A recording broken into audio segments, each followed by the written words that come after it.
Glória a Deus.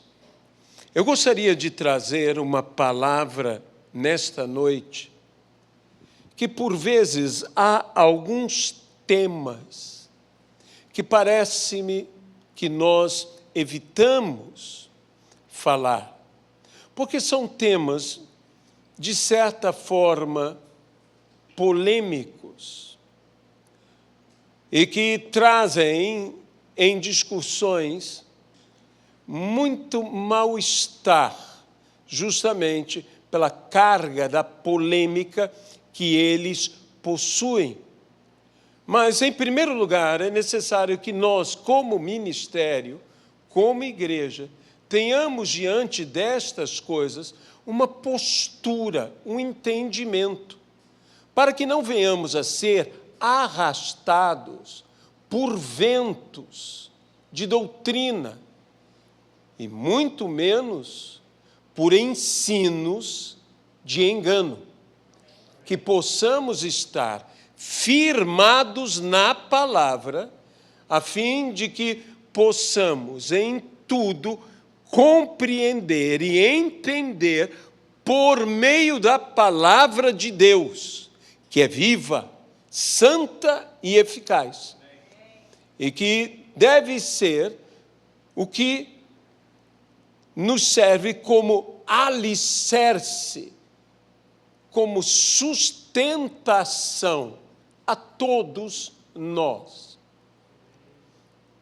Muito tem se discutido na igreja, e às vezes de uma forma que alguns podem dizer, isso chega a ser desnecessário que se discuta tanto sobre esse tema, mas tem se discutido muito sobre o ministério da mulher. E em tempos que o mundo mesmo fala do empoderamento feminino, e que às vezes o empoderamento feminino traz, que me entenda bem, quando levado como tudo a extremos, traz prejuízos à própria pessoa, à própria mulher, e que devemos ter, como dissemos pela manhã, aquela temperança, a moderação, o equilíbrio necessário para que possamos andar. Você, desequilibrado, terá dificuldade em caminhar, quanto mais correr. Por isso, é necessário que nós, como um corpo vivo, tenhamos o equilíbrio, a sensatez em nosso ministério. Muitos dizem que mulheres não podem ser pastoras. Alguns dizem, bem, a pastora é esposa do pastor. Em primeiro lugar, eu quero dizer que seja um apóstolo, um evangelista, um profeta, um mestre, um pastor, chamado é pessoal. É pessoal. Um chamado é algo pessoal, de modo que não é porque o esposo tem um chamado que obrigatoriamente a esposa tem o mesmo chamado. Por ser ela esposa, ela vivenciará o chamado de seu marido juntamente com seu marido. Ela estará intimamente relacionada ao chamado do seu marido. Por quê? Porque ela está casada com seu marido. Eu sempre cito a figura da esposa de Jó, em que a provação era para Jó. Mas por ser ela esposa de Jó, ela vivenciou a provação junto com seu marido. E se ele foi vitorioso em sua provação, ela não foi menos vitoriosa na provação de seu marido. que, como disse e repito, por ela ser casada, ela sofreu dores, as mesmas dores, se não às vezes até mais intensas que seu marido. Ele perdeu tudo e ficou empobrecido, ela com ele perdeu tudo e empobrecida ficou. Ele perdeu todos os seus filhos e filhas, eram filhos e filhas dela, e ela também sofreu.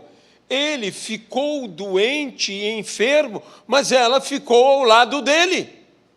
Ela não o abandonou, ela cuidou dele. E como nós sabemos que essas enfermidades de uma pessoa na família, não é apenas a pessoa que está enferma, mas, de certa maneira, a família se enferma. Por quê? Porque a família luta com a enfermidade junto. O problema passa a ser um problema de toda a família, porque somos família. No entanto, há chamados. Às vezes, o que nós confundimos é que muitas pessoas confundem o chamado com, vamos dizer, um ministério em si, um serviço em si, e ainda mais uma posição eclesiástica. Muitas vezes de hierarquia, de comando, de liderança. E que uma pessoa pode ter o chamado, você pode ter um chamado pastoral e não ser exatamente um sacerdote, um pastor eclesiástico, mas ter um chamado pastoral, porque o teu chamado é um chamado de cuidar de vidas. E muitas pessoas têm chamados assim. Você pode ter o dom do ensino dentro da igreja, ser um discipulador, um orientador, ser um professor da escola bíblica dominical e tantos outros, que são pessoas que têm um chamado de ensino dentro da igreja. E você necessariamente não tem que ser um pregador, um mestre na palavra, um doutor no conhecimento bíblico. Que bom que tenhamos mestres, doutores no conhecimento bíblico. Nós carecemos e precisamos. Mas a mulher, muitas vezes, sobre ela cai um grande preconceito. Um grande preconceito. Eu creio num Deus, e que eu saiba biblicamente, como Romanos nos fala, porque Deus não faz, ou nele não há acepção de pessoas. Deus não tem acepção para com pessoa alguma. Em primeiro lugar, em relação à salvação, Deus está disposto a salvar a todos. Todo aquele que nele crê, em Jesus, não perece, mas tem a vida eterna. E Deus lhes dá o poder de serem feitos filhos de Deus, aqueles que creem no seu nome. Então, o Senhor não faz acepção de pessoas. Deus não faz acepção. Deus não me vê mais bonito do que você. Deus não te vê mais capaz do que outro. Nós sabemos que nós temos diferenças, que há pessoas relativamente mais capazes, mais preparadas, mas Deus não faz assim. Deus nos trata com igualdade, nos ama igualmente. Deus não amará mais a um porque ele é de uma forma e outro porque é de outra forma. A um porque é judeu, a outro porque não é judeu. É o que a Bíblia mesmo nos ensina.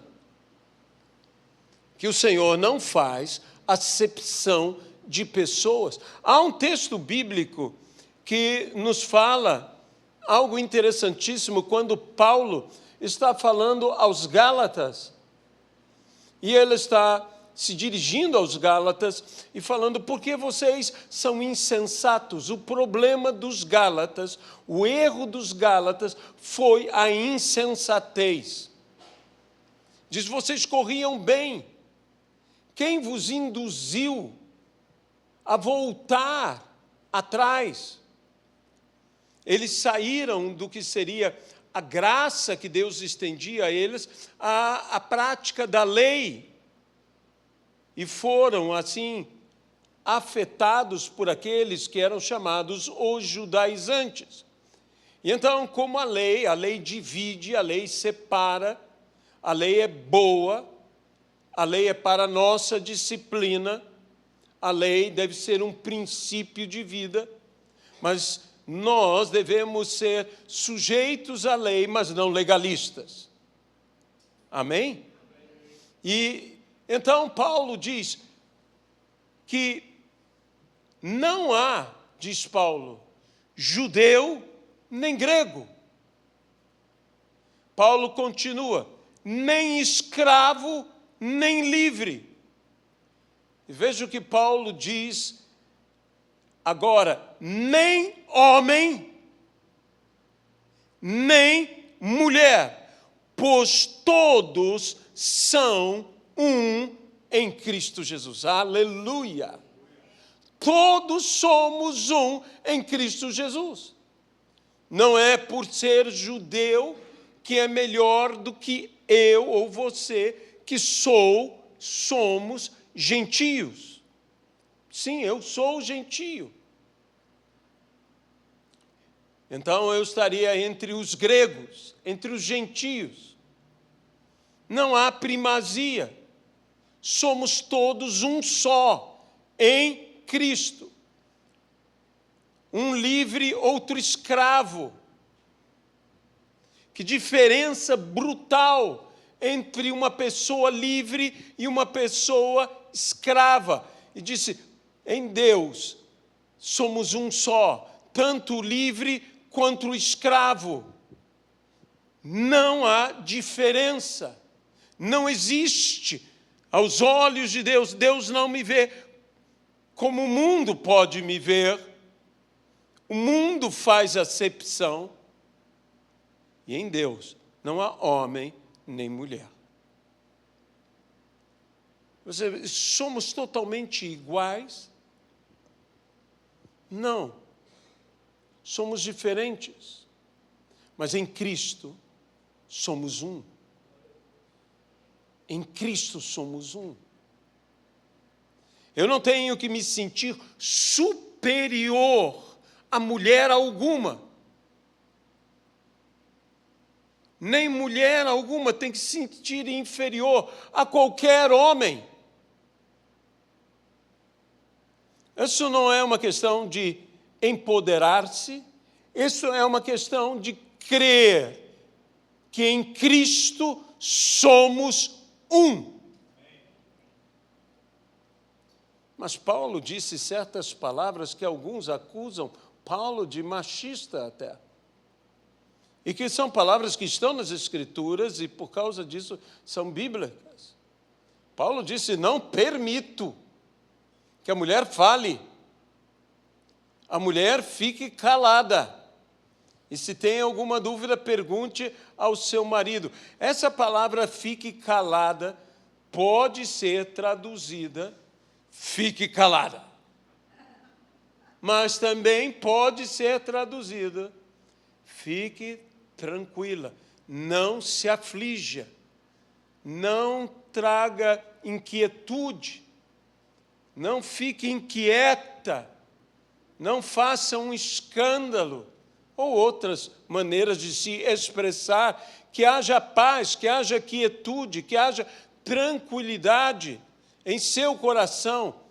De outra maneira, eu diria, Paulo está dizendo que a mulher entenda que as suas respostas serão dadas. Eu quero dizer uma coisa a todas as mulheres e todos os homens: fiquem tranquilos, vocês terão a sua resposta.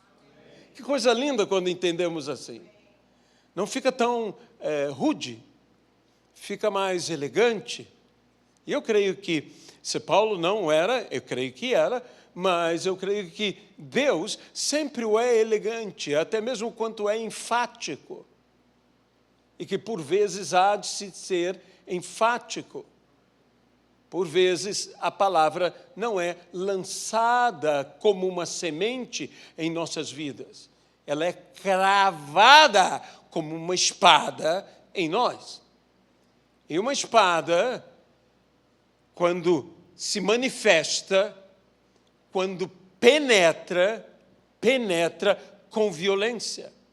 Penetra para dividir. Dividir junta e medula, alma e espírito. Nós devemos saber que a espada vem para dividir, e dividir no sentido de discernir. A palavra discernir é fazer distinção, divisão. Eu sei tudo, distingo tudo pela palavra, mas muitas vezes eu preciso de uma palavra em minha própria vida, a palavra, espada do Espírito, que é a palavra do Senhor, que entre violentamente em mim para me salvar. Para me salvar. Eu preciso, mas sempre me chama a atenção o cavalheirismo, a educação, a gentileza do nosso amado Senhor e Salvador Jesus Cristo. A ternura, tantas vezes manifesta por Jesus a todos. Eu até me pergunto como não amá-lo, como não se apaixonar por ele. E por causa desses conceitos serem conceitos polêmicos, parte da igreja diz, não, a mulher não pode ser pastora, outra parte diz, a mulher pode ser pastora. Nós temos pastoras em nosso ministério, nós respeitamos os ministérios que não aceitam, não impomos uma coisa que é um entendimento nosso, que é passível de outro entendimento. E muitas coisas são assim. Então, nós cremos, eu creio perfeitamente por causa da palavra que diz que não há judeu nem grego, não há escravo nem livre, não há homem nem mulher. Que Deus não faz acepção de pessoas. E que muitas vezes eu penso, se nós calarmos as mulheres na igreja, ai de nós, ai de nós. Eu me lembro sempre do texto da ressurreição de Jesus, que Jesus repreendeu seus discípulos, apóstolos do Senhor, porque não deram crédito. A Bíblia diz assim, às mulheres que já o tinham visto.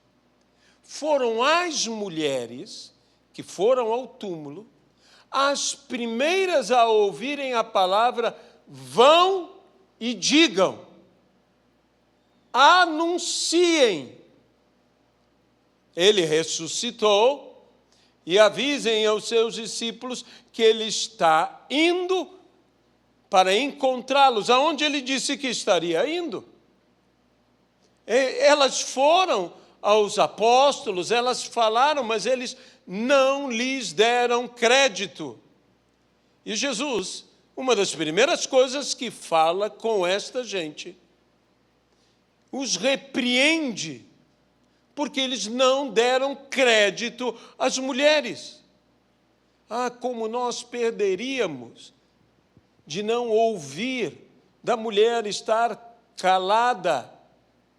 A mulher deve estar, como todos nós devemos estar, sossegados, tranquilos, confiantes no Senhor, e não nos inquietarmos, e não também nos dedicarmos a falatórios, e falar sem proveito, e policiar para que saia da nossa boca unicamente o que seja bom para edificação. Todos nós precisamos fazer isso e precisamos encher o nosso coração do que é bom para edificação, porque a boca fala do que está cheio o coração. E eu digo o seguinte, não só a mulher, mas existem muitos homens que deveriam calar a boca. E a Bíblia diz, é necessário fazê-los calar. Tem gente que nós temos que fazer calar a boca. Tem gente que nós temos que fazer o seguinte, temos que falar mais e mais alto e suplantar as loucuras que estão sendo ditas por aí. Principalmente as heresias que estão sendo faladas. E nós temos que fazê-los o quê? Como a Bíblia diz, é necessário fazê-los calar. Que nós tenhamos tamanha autoridade. Saiba do seguinte, meu amado irmão, minha amada irmã, vivemos dias difíceis, existem muitos maus testemunhos, como não más palavras e más doutrinas, e que nós temos que entender que não nos basta apenas identificá-las, não nos basta apenas estar criticando o que está errado e os que estão errados. Nós temos que ter uma ação de um bom testemunho, de um testemunho tão excelente que possa suplantar o mau testemunho. Não posso ficar só criticando. A crítica, não digo que não seja importante. Tão importante foi aquele homem que disse, meu Deus, a morte na panela. Mas ele não tinha solução. Saber apenas do problema e identificar o problema é parte, não é o todo.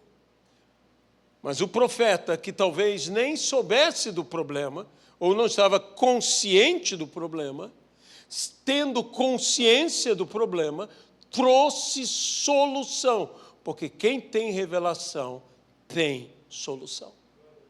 Então nós devemos ter essa postura. E por causa, como eu disse, destas polêmicas, por vezes estamos perdendo princípios preciosíssimos que estão nas Escrituras. E um desses princípios, a mulher profetize com a cabeça coberta. E é sobre isto que eu vou gastar os meus próximos minutos para falar e completar essa palavra.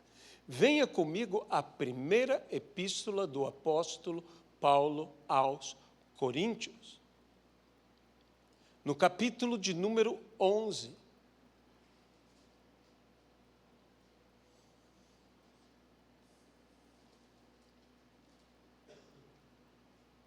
Paulo diz no versículo 2 ao versículo 6, poderíamos ler mais, mas apenas isto já é o suficiente para podermos falar.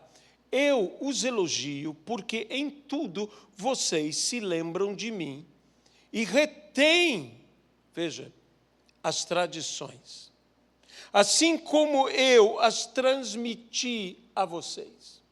Então, Paulo está falando de uma tradição. Quero, porém, que saibam que Cristo é o cabeça de todo homem. E o homem é o cabeça da mulher. E Deus é o cabeça de Cristo. Todo homem que ora ou profetiza com a cabeça coberta, desonra sua própria cabeça. Toda mulher, porém, que ora ou profetiza com a cabeça descoberta, desonra sua própria cabeça, porque é como se a tivesse rapada. Portanto, se a mulher não cobre a cabeça, nesse caso, que rape o cabelo. Mas, se é vergonhoso para a mulher tosquiar-se ou rapar o cabelo, que ela cubra a sua cabeça. Assim, Paulo vai descrevendo esse tema, e que todo esse tema, ele gira em torno de ser o cabeça, ou seja, em torno da autoridade.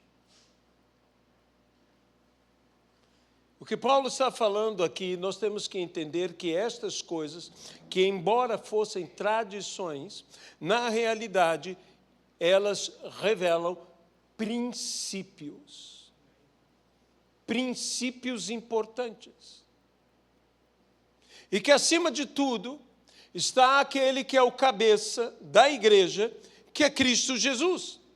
E o cabeça de todos, que é Deus.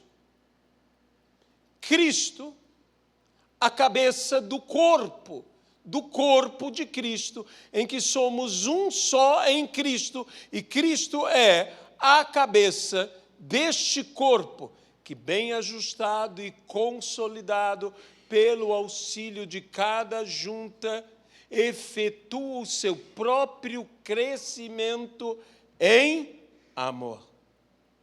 E que devemos crescer assim, em amor, não em temores, num terror, numa imposição, mas em amor. Essa autoridade não é um autoritarismo, é autoridade.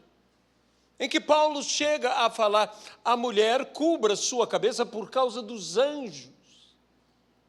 O que se está falando sobre isto? Sabemos que em Corinto havia um problema, que era o problema da prostituição ritualista, onde nos templos religiosos de Corinto havia o costume de mulheres casadas ou não casadas se prostituírem. E a prostituição chegou a ser, para a cidade de Corinto, seu maior arrecadamento. Então, imagina como era algo crítico. E que a identificação da disponibilidade de prostituir-se era através do cabelo solto da mulher. A mulher soltava o seu cabelo e se prostituía. É estranho que no mundo dos dias dos apóstolos, o cabelo e a mulher eram muito relacionados, e a prostituição em si. Se você fosse a Pompeia, viria como os prostíbulos eram uns lugares extremamente públicos, visitados.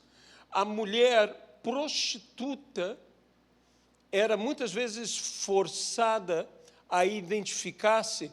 Ela clareava o seu cabelo, normalmente com ureia. Ela clareava o cabelo, queimava o cabelo, para identificar-se distinta das outras mulheres romanas. Muito se discute por que isso era feito. Alguns creem por causa das bárbaras que eram levadas cativas por Roma e que muitas vezes alimentavam os bordéis romanos. Não sabemos se este é o fato, mas note que era relacionada à identidade com o cabelo. Na cultura judaica, o cabelo solto era algo extremamente erótico, sensual. Até hoje há uma certa sensualidade no mover dos cabelos femininos, e isso se explora tantas vezes em comerciais, pela televisão e outras coisas semelhantes a esta, em que há aquele cabelo que se move de um lado para outro. Tanta coisa se faz.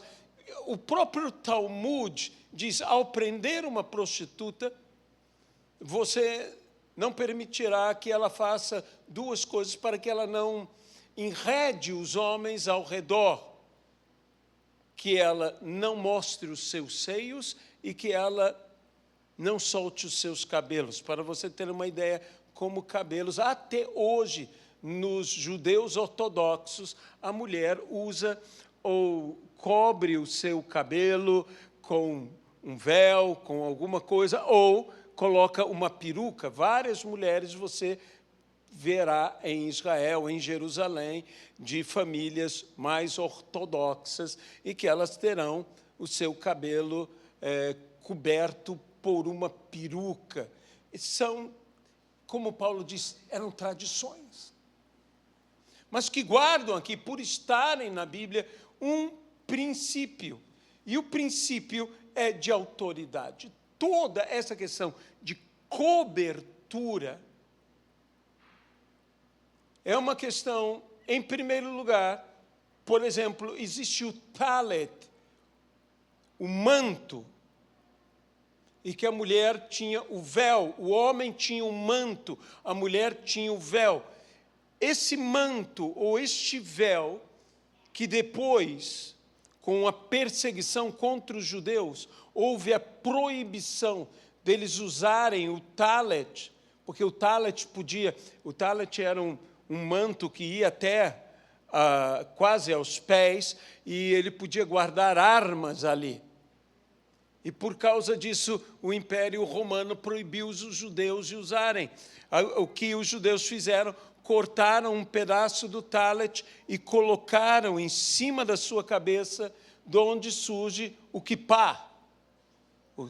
O kippá, o solidel, que se coloca sobre a cabeça. E tem a forma de uma mão, porque ele representa a mão de Deus abençoando.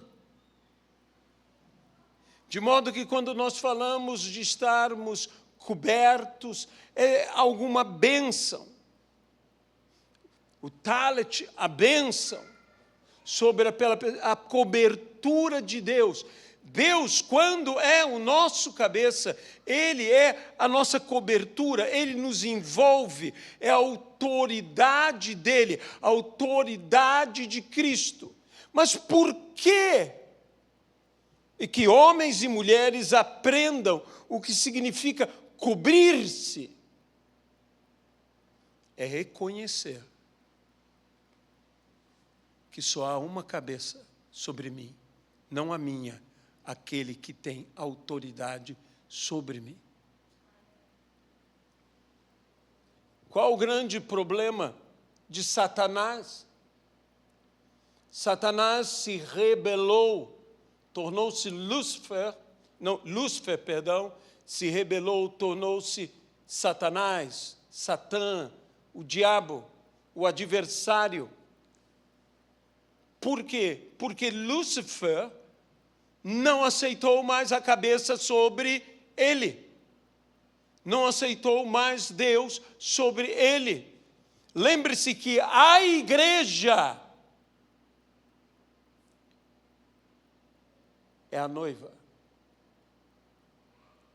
E a noiva tem que reconhecer com um véu que só há um cabeça sobre a vida dela.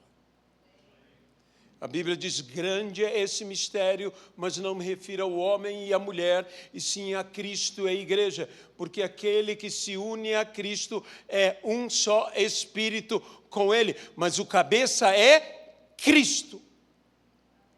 Do que estamos falando aqui, não é que agora toda mulher tem que entrar, isso era uma tradição, mas o princípio é válido. Nós não estamos para seguir tradições. Existem boas tradições, entenda-me bem. Existem boas tradições. Uma família se reunir toda, sentada ao redor da mesa, conversarem, dialogarem, orarem, comerem juntos.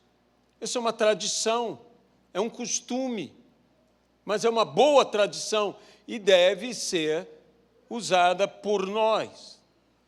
Ter a cabeça coberta implica em honrar a cabeça. Tanto a cabeça que está coberta, como no reconhecimento. Aquele que tem autoridade sobre nós como igreja. Logo, a ênfase está na honra e na desonra, coberto ou descoberto. Estamos honrando ou desonrando? Veja que aqui se diz exatamente isso, honra ou desonra. Qual é o nosso comportamento? É um comportamento de honra ou desonra? Não é um mero ato de cobrir a cabeça. Significa muito mais do que isso. Cobrir a cabeça é submeter-se, como igreja, ao governo do reino de Deus, como Cristo, que foi obediente ao Pai, que é a cabeça de Cristo, até a morte. E nós, obedientes a Cristo, até a morte. Fidelidade, honra. Honra o teu pai e tua mãe. Honra a Cristo. Nós, como igreja, quando nós cobrimos, como igreja, volto a dizer, a cabeça, nós estamos nos entregando a uma obediência, submissos ao Senhor Jesus. Estamos debaixo de toda a autoridade de Cristo. Seja homem, seja mulher, porque não me refiro ao homem e à mulher, e assim a Cristo e a igreja. Toma as palavras do apóstolo. A Cristo e a igreja. Se a cabeça não está coberta, haverá duas cabeças. E onde há duas cabeças descobertas, há duas visões. E onde há duas visões, sempre há uma divisão. Então, nós temos que entender que este véu que cobre é um sinal de autoridade. Que nós estamos debaixo, sujeitos à autoridade, com fidelidade, com o mesmo compromisso, com a mesma aliança entre um homem e uma mulher. E que assim como a mulher deve ser a glória do homem, nós como igreja devemos ser a glória de Cristo. E assim como o homem é a glória de Deus, nós devemos, como igreja, fazer com que Cristo seja a glória de Deus. Nós, a glória de Cristo, dando a glória devida, honrando, nesta busca. Eu não busco ser a cabeça dentro do corpo que é a igreja. Mas, como igreja, eu aceitei que Cristo seja a cabeça. E demonstrei isto, colocando sobre a cabeça o véu, tendo a cabeça coberta, me submetendo autoridade. E assim, sujeito à mesma missão. Submissão é estar debaixo da mesma missão. E quando eu estou submisso a Cristo, eu estou sobre a mesma missão de Cristo. Que coisa gloriosa! Assim como o Pai me enviou, eu também enviei a vocês. Um pequeno ato, um ato de cobrir a cabeça, torna-se um grande testemunho de nossa parte, de obediência e de submissão ao Senhor. A mulher poderá profetizar e orar se tiver a cabeça coberta, se tiver debaixo desta submissão. E mais uma vez, eu me refiro a Cristo, pois Deus não faz distinção de pessoa alguma. Nele não há homem nem mulher.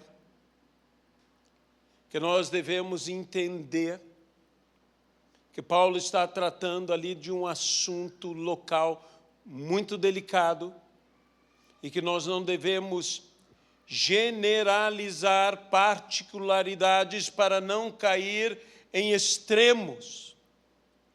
Quando nós generalizamos particularidades, nós damos a uma particularidade uma visão extrema. E quando nós caímos no extremismo, fatalmente erramos. Então, entenda bem, Paulo está falando sobre submissão da mulher ao homem, e submissão não é, como tantos explicam e explicam bem, subserviência. Durante muito tempo as pessoas trataram submissão como subserviência. Nós estamos debaixo de uma mesma missão. Quando pais educam filhos, estão debaixo de uma mesma missão.